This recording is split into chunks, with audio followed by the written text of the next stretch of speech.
Hello, my friends. Brett Pattison and Brian Hunsaker coming at you from the financial capital of the West. That, my friends, is Salt Lake City, Utah, where we've got a special little video planned for you today to discuss the impact and really answer the question, what impact does Brexit have on your portfolio? Say hello to my friend Brian. How you doing, Brett?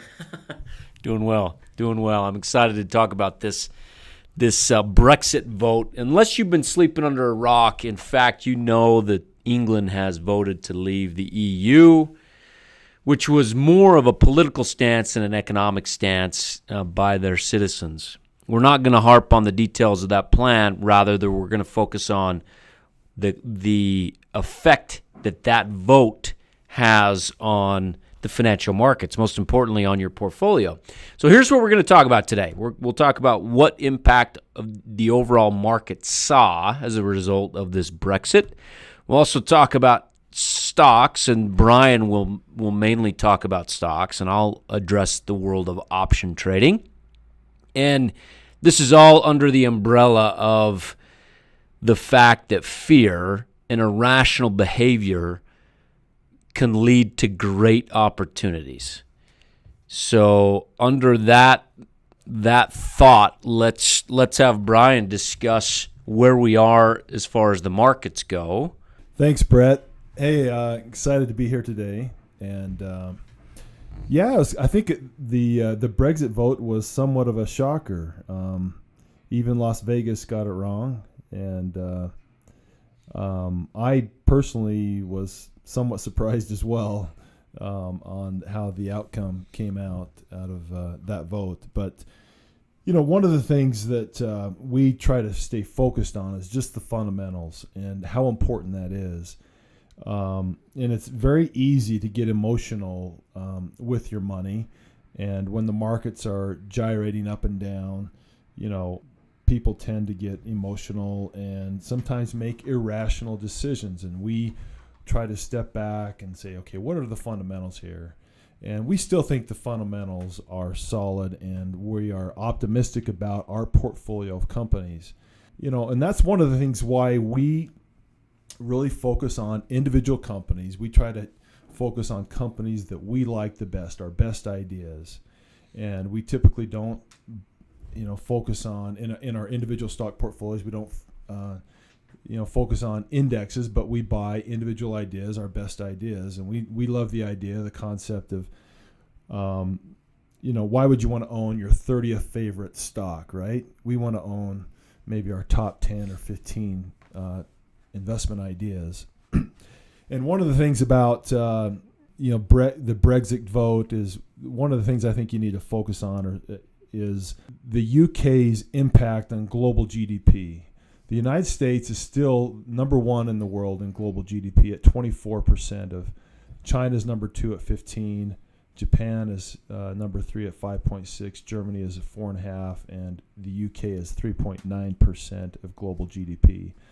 Now, here in the U.S., and our portfolios are very focused on U.S. stocks. We do have some international exposure, and we have companies that operate globally. But our trade with the UK is a very small amount. I think it's less than 1% of the U.S.'s GDP. So we are not concerned with that, right? With that particular impact.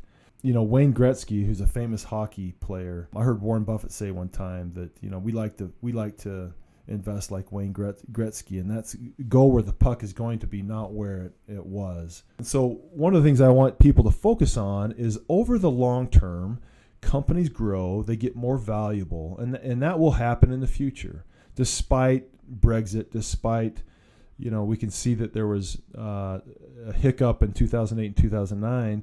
We worked our way through that, and earnings growth continued, and we expect that will continue in the future.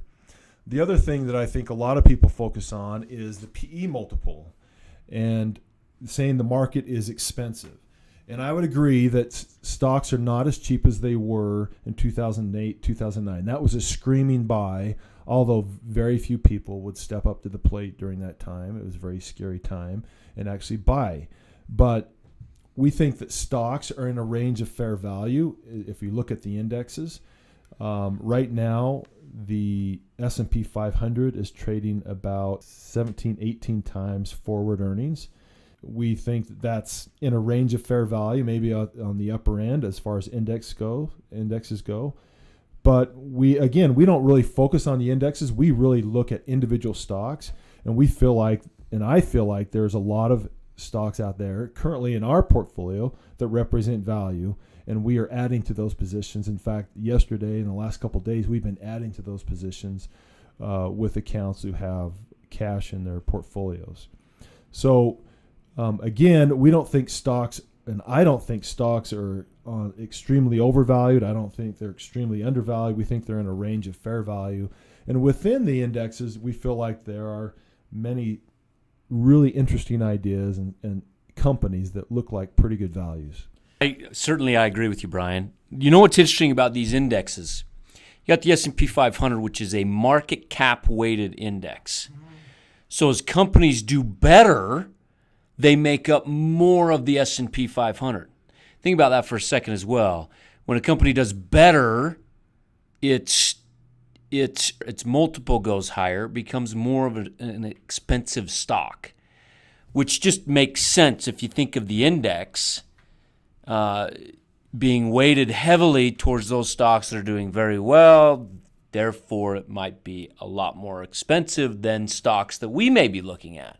There's a ton of stocks within the S&P 500 which are cheap, very cheap, many of which we've got on our radar or in our portfolio.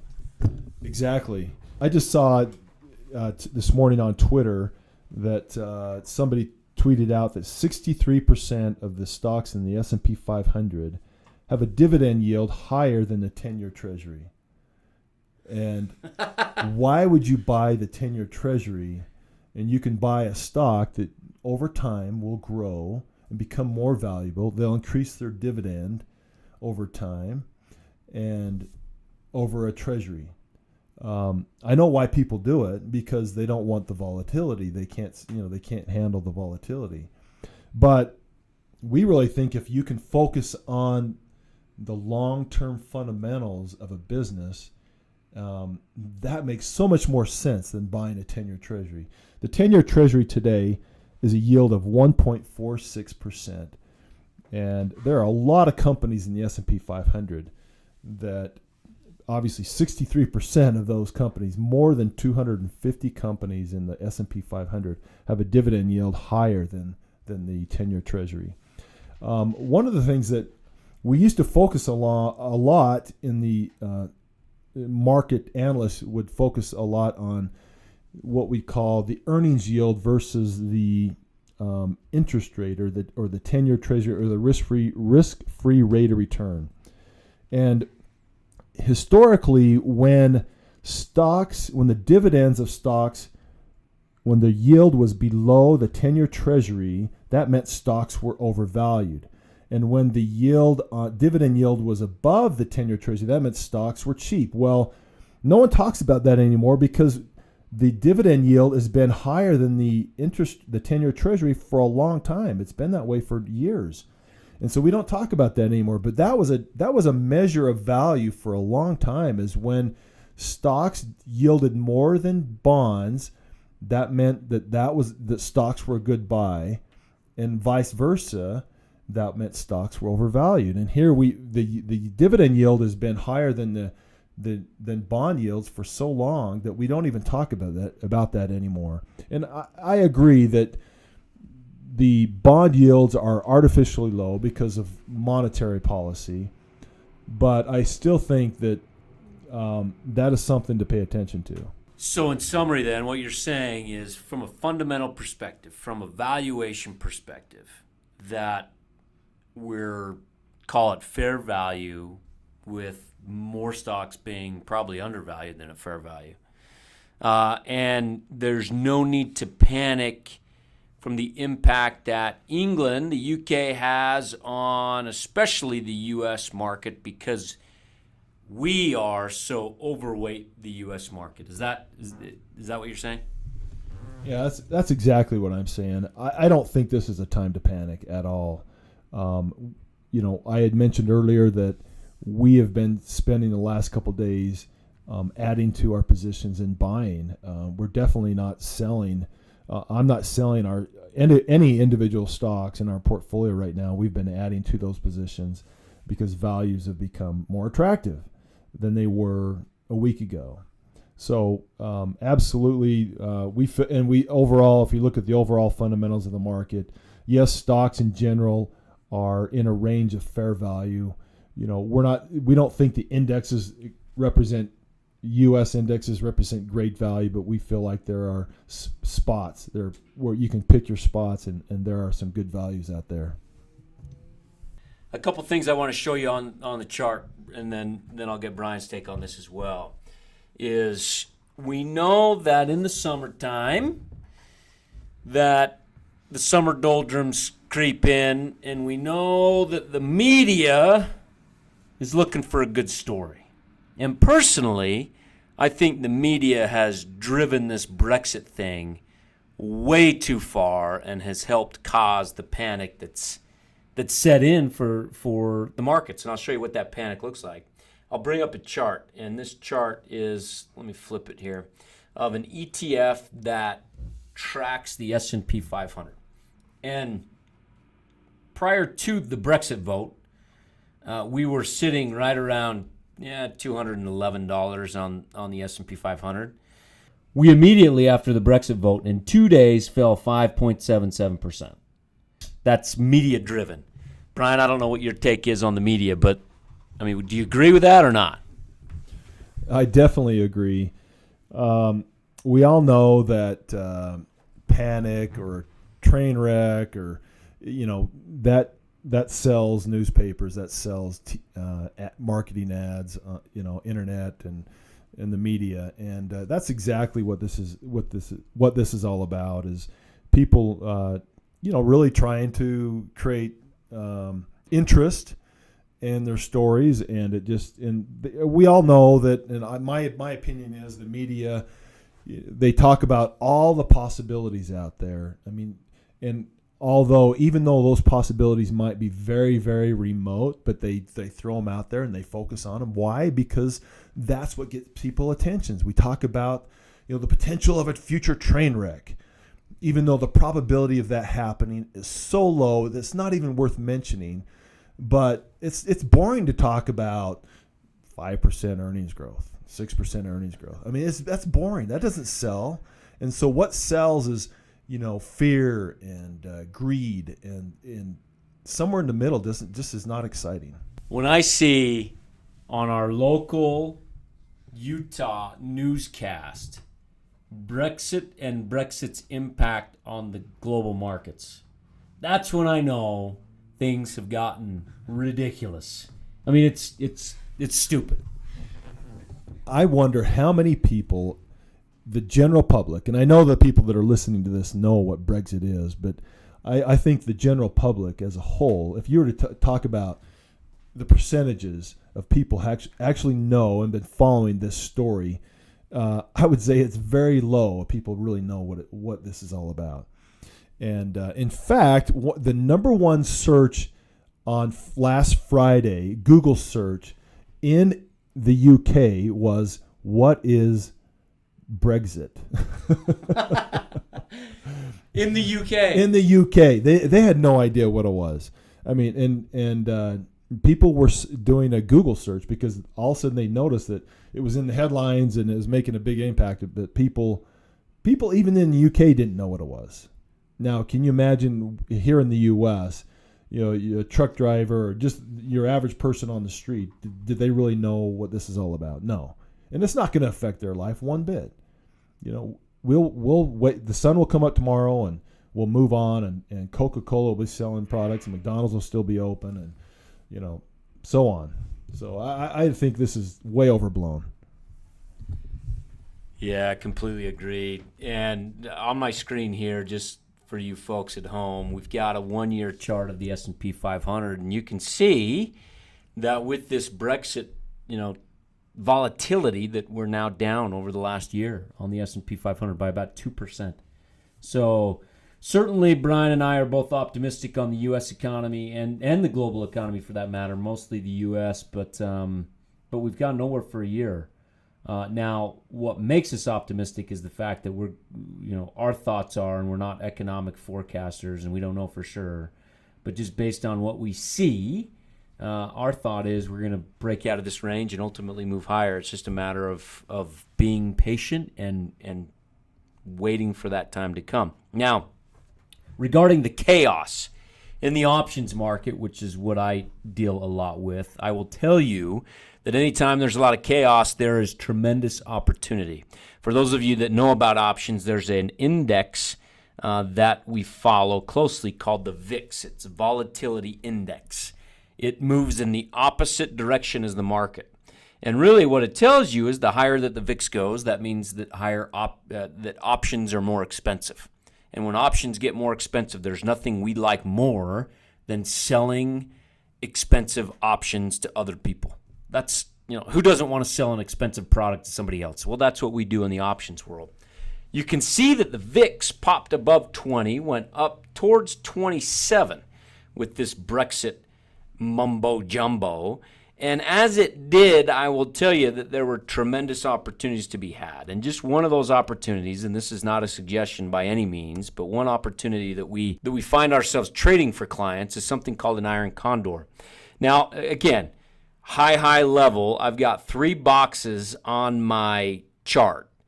One in June, one in July, and one in August. Essentially, what this is, it's an option strategy where as long as the S&P 500, which is what we're looking at, trades between the upper and lower end of that box, we make money.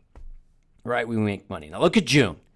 It's a pretty decent sized width there. July as well, and we're in the midst of July. But now look what we've been able to do this week. August. The range of that iron condor is almost 400 points, with roughly a 95% probability according to the options math. That's not a guarantee, that's the probability. A 95% probability that the S&P is going to be trading between the lower end and upper end of that little box, which is where we need to make money, and we get about a 25% return. That's what options can do and the volatility can do. It presents just crazy opportunities if you're willing to step out there and take advantage of the fear, which is what we love to do. Now, we not only take advantage of the fear in the options markets, but certainly the stock market as well. And I think, Brian, you've mentioned a little bit about that. But tell people what we've been doing, maybe with some excess capital. Again, not recommendations for people at home, but what we've been doing for clients. So, we've had our business is growing. We've had new accounts and new business come in, and it's very difficult in a market where we think the overall market is at fair value. And we've seen a big rebound from February, and in fact, last February we were putting money to work, new money to work. And since that time, I've been holding back a little bit on portfolios, thinking there's always volatility in the market, and being patient is always wise. And so this was the trigger. The last couple of days we've had some volatility, and what do we do when we see volatility, especially to the downside, is we have any cash that we've had in the portfolios we've been putting to work, and that's what we've been doing. Last February we put money to work. Last August, September during the market volatility we put new money to work, and that's what we do. So we think there are values out there, but we feel it's so important to be patient and wait for your. I love the baseball analogy. Baseball has investing there's so many great parallels, but wait for your pitch. And I have a list of stocks that on my watch list, and in fact I showed you this morning, Brett, that there's a lot of stocks that are down. For example, Google's down over 15% from its market highs, and there's literally dozens and dozens of companies that are down 20, 30, even 40% from their 52-week high. These are companies I watch. They're on my watch list. They're kind of on my wish list. Some of them are on my wish list, and we watch those. And when the price is right, when we get that right pitch, that's when we step up to the plate and swing. And we're not looking for home runs a lot of times, but we're looking for little singles and doubles. This last February, we were able to put some money to work in really where the market, the fear was the greatest, and that was in the oil and gas business. We put a little bit of money to work in that industry, and it's worked out extremely well for our customers just since February. And because the fear had taken over, and when fear is rampant, that's when prices get really attractive. And when everything's boring and everybody's or everybody's optimistic and about the future, particularly in the stock market, that's when prices are trading in a range of fair value, or sometimes above fair value or overvalued. And that's where you need to be careful. People get kind of complacent during those times, and they end up buying very expensive stocks just because the market's been going up. And you have to be very careful about adding or buying positions on very expensive stocks. We're always looking for value, and we take advantage of when the markets are going down and there's fear. You know what the coolest thing to that has been is to watch our clients. If somebody becomes a client of Iron Gate Global Advisors, we educate them on how we invest and how we build portfolios over time, to be patient. We're not looking for quarterly, kill it results, that we're just focused on our process and building wealth over the long term. I mean, that's what we do, right? And we had no calls, no emails from clients freaking out about Brexit, which was awesome. We have the best clients in all the world. The interesting thing was we did get some emails from clients saying, hey, there's a lot of fear out there. What are you thinking as far as options go? Or, hey, there's a lot of fear out there. Any great assets available for cheap, that you can buy for cheap? Yeah, absolutely. And that's what we love to hear. So our clients, again, the best clients that anyone could hope for, they understand it. And we'll leave you with one more thought. And Brian, this is what your father, I believe, emailed you last night. I'll show it on the screen and you can talk about it.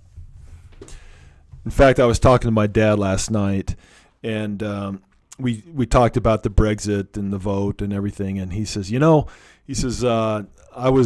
think they did a trip recently there, and he said he had a plaque from the UK, and it said, "Keep calm and carry on." He says, "That's what I'm doing." And I told him, well, send me a picture of that. And so he sent that to me, and then Brett's got it right there on the screen. Is keep calm and carry on. And that's the British way, right? That's their motto. And I think that we as investors here in the U.S. just should take a little bit of that and keep calm and carry on and not panic and not worry. Love it. And a wise man your father is as well.